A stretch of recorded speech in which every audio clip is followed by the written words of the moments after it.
Stepping out into the sweltering Azteca Stadium in Mexico City, Carol Wilson felt the ground shake as 97,000 fans went wild at the arrival of the two football teams.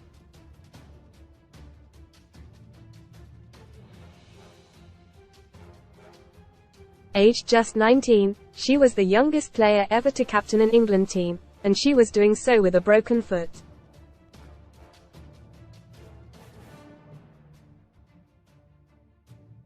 Yet until now Carol's heroics at the 1971 Women's World Cup have been forgotten, and the Football Association still won't reward any of the side with a cap, the usual recognition for players who represent their country in an international match.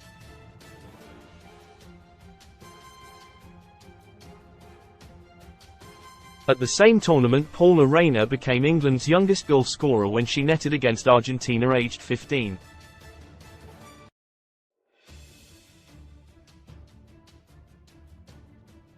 But their names are unlikely to appear in any pub quiz, as those records are very much unofficial.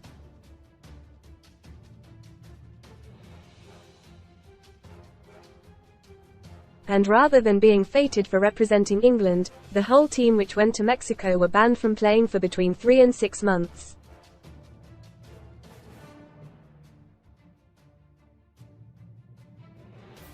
Their crime was to have dared to stand up to the sport's male rulers, who didn't want women to take part in the beautiful game.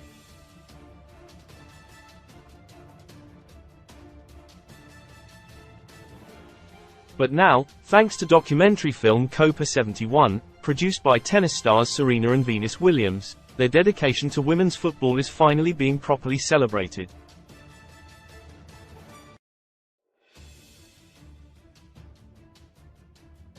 Carol, 72, from Shindham, Norfolk, tells The Sun, "I was elated to represent my country.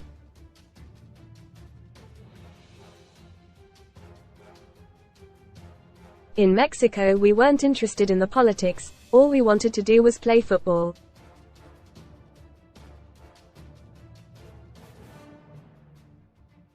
Most read in football double bubble transfer recommendations for GW26 Watkins Bowen. Justifiably popular star ban Pogba breaks silence after being hit with 4-year ban that could end career. Ronwo Ronaldo banned for making offensive gesture in Saudi Pro League and hit with fine. Blatant Forest Ace hints Man United goal should T.S.F stood in now deleted post. I got injured against Argentina, but there was no way I was going to miss the game against Mexico.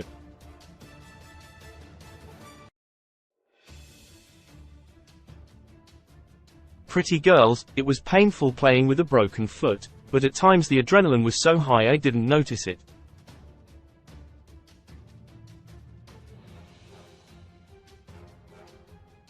It was only when I came off when I went, ouch, inside the secret World Cup where England's squad were blacklisted and no one wanted to know. Women's football was popular at the start of the 20th century, with fans filling stadiums.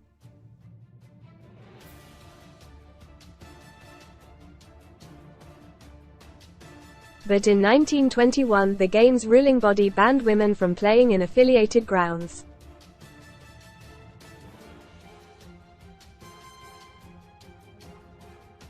That restriction remained in place for another half a century. It meant that neither Carol nor Paula could join a school team and had to pursue their sporting passion on park pitches in front of one man and his dog.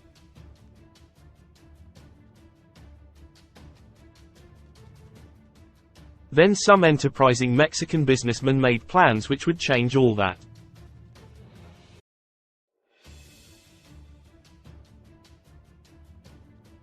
They realized they could make good use of the stadiums built for the 1970 Men's World Cup in the country by holding a women's competition the following summer.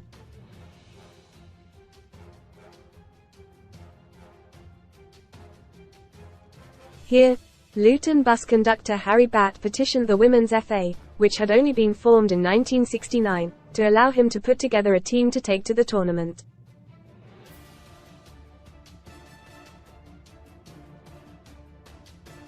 But rather than helping, the association is said to have told female footballers they faced being blacklisted if they did go to Mexico.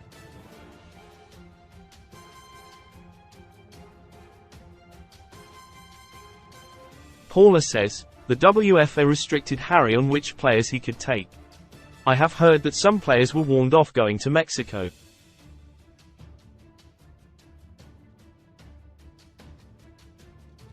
But with the help of his wife June, Harry managed to convince drinks giant Martini Rossi to sponsor the trip and found 14 women to go.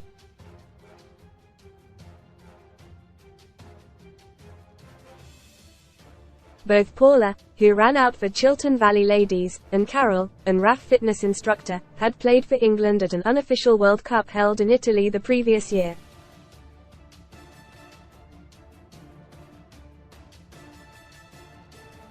Achievement ignored that gave them some experience of playing in proper stadiums, and Paula recalls, "We played in Milan and in Juventus, Turin.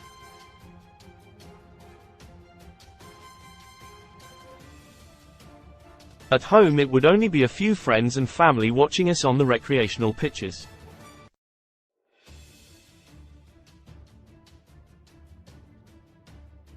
We weren't allowed in the stadiums in England. The team finished third in Italy, but because the tournament had been organized by the Breakaway Federation of Independent European Female Football, the men's ruling body refused to recognize the achievement.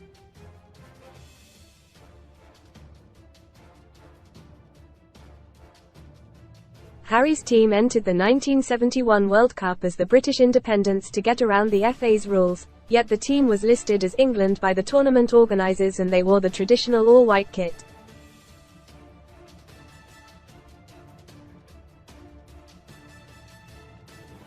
On their arrival in Mexico, the players were greeted by camera flashes as they got off the plane, with crowds outside the airport and locals throwing presents at their bus.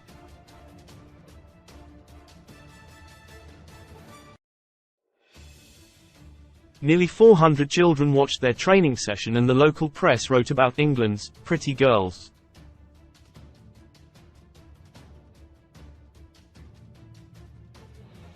But nothing could have prepared them for entering Mexico City's towering Azteca Stadium for their first match against Argentina.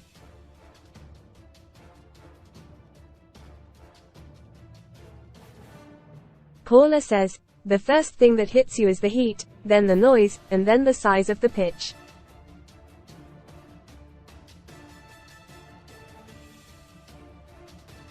You think, oh my god, it's a very big pitch. It takes you by surprise, then, once the whistle goes, it blocks out."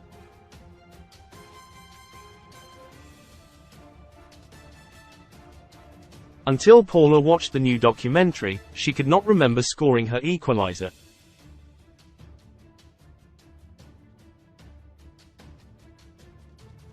She says, "Because of how the WFA treated us, a lot of stuff was blocked because I didn't talk about it.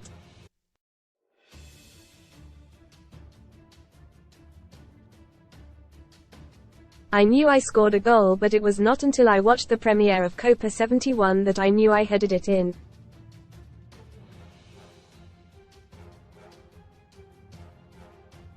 Carol broke her foot going for a 50-50 ball and England lost 4-1 to the South Americans.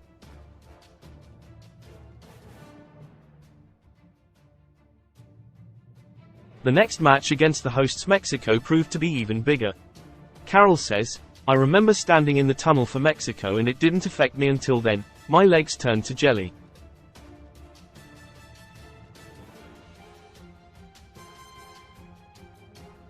The 97,000-strong crowd is the biggest for an England women's game, but sadly they lost 4-0.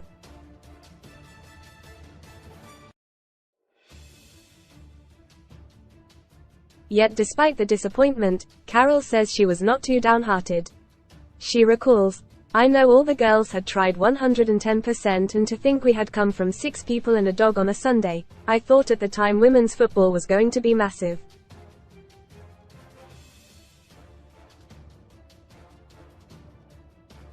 Although they had been knocked out, England were invited to stay in Mexico until the tournament ended.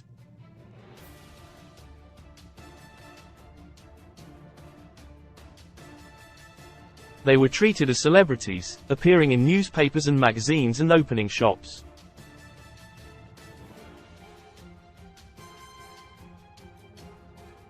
The final, in which Denmark beat Mexico 3-0, had a crowd of 110,000, proving there certainly was an appetite for the women's game.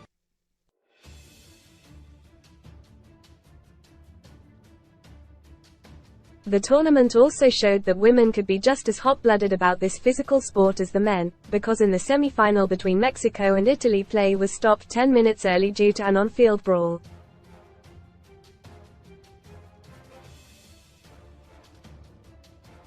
After the tournament was over, the joy for Harry's team turned out to be short-lived.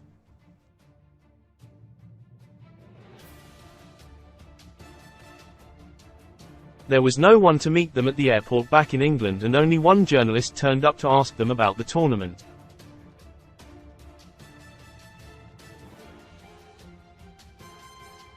The WFA banned Harry from football for life. Carroll received a 6-month suspension and the rest of the players 3 months.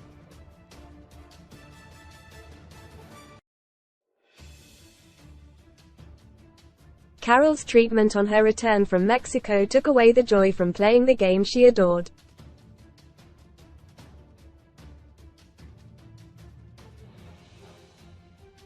When she attended an event at Newcastle United, the team she had supported since childhood, our compare ridiculed her on stage in front of her father.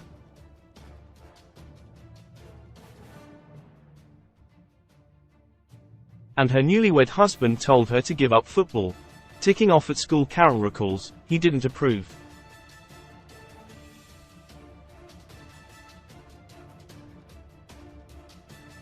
We had just been married and he didn't think women should play football anyway, and he whinged about me having to go away.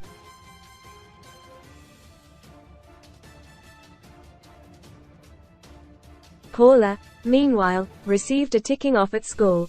She says, "My achievements were never announced at school, and because we arrived back from Mexico a week after the term had started, I got into trouble with the headmistress."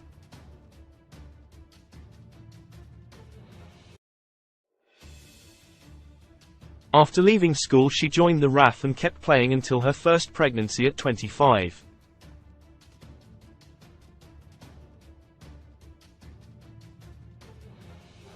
Today, the authorities are finally recognizing these sporting pioneers. Last year, a blue plaque was unveiled in Luton to honor the team and its founders Harry and June Batt.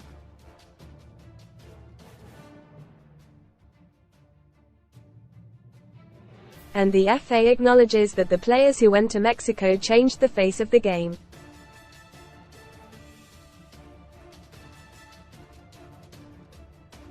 A spokesman told The Sun, "The talented and courageous women who traveled to Mexico in 1971 significantly contributed to the formation of the England women's team in 1972, and without them, and many others, the women's game would not be where it is today."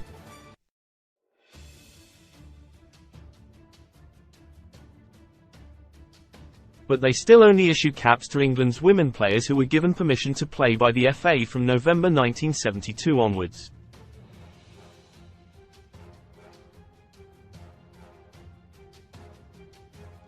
Mother of 3 Paula, 67, from Southport, Merseyside, is pleased by how much has changed for women's football in the past few years.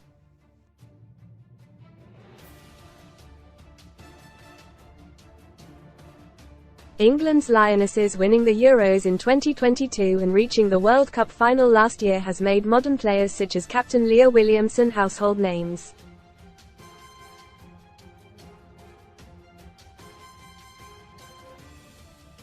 Read more. Sun STORIESLOVED up. Love Island's Callum and Jess hit back at Split. Rumors cozying up on date night. Dave's Dreams. Hairy Bikers star Dave Meyers bittersweet last post before death. Aged 66. Paula says, "The women's game is so different now, it's fantastic."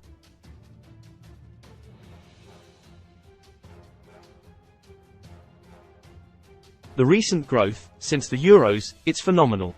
Copa 71 is in cinemas from March 8.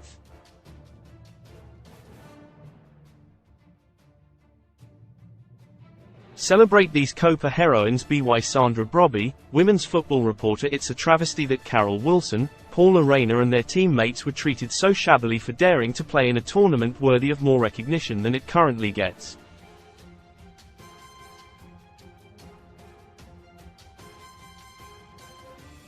And it's bizarre that those who chose to represent England at this unofficial Women's World Cup come home to face bans and suspensions.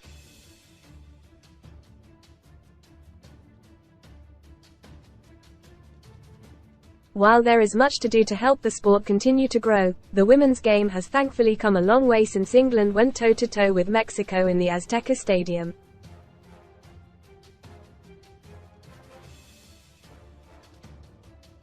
On these shores, a record crowd of more than 87,000 flocked to Wembley to watch the Lionesses win the Euros 2 years ago.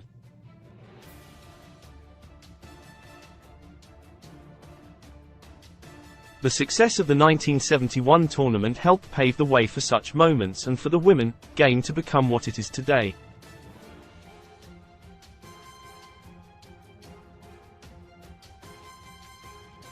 The efforts of Wilson, Rayner and all the women who competed in this contest should be more widely celebrated.